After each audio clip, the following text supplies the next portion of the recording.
कुंभ नगर के युवती समय प्रयागराज इलाहाबाद छोड़ दिया जानता इतनी समय तो मेला में जैसे जान बहुत वायरल हो जात बा। एक ही लड़की बेचारी आ रही अपन बेचत रही माला वाला ओकर नसीबी कही दिन अगले जन्म के इच्छा धारी नागी नहीं है कामों कर्तव्य कर्म बेचारे के एकदम नुकसान है तो भाग भी निकल बतावा 10-10 करोड़ रुपये खाली एक हफ्ता के अंदर कमाई के चली गई।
प्रयागराज इलाहाबाद छोड़ दिया जानता इतनी समय तो मेला में जैसे जान बहुत वायरल हो जात बा। एक ही लड़की बेचारी आ रही अपन बेचत रही माला वाला ओकर नसीबी कही दिन अगले जन्म के इच्छा धारी नागी नहीं है कामों कर्तव्य कर्म बेचारे के एकदम नुकसान है तो भाग भी निकल बतावा 10-10 करोड़ रुपये खाली एक हफ्ता के अंदर कमाई के चली गई। ये 500 रुपये का पुरस्कार भैया की तरफ से आपके श्री चरणों में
कम पड़ जाएगा।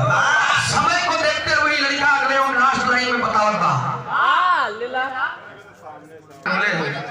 वो बिरहा के जवाब दिया। चिंता मत करा, बिरहा जवाब जाए हरमनाथ जी। ए भैया तनी से लास्ट लाइन में आप लोग ध्यान दीजिएगा, ये बच्चा की सखारे से है।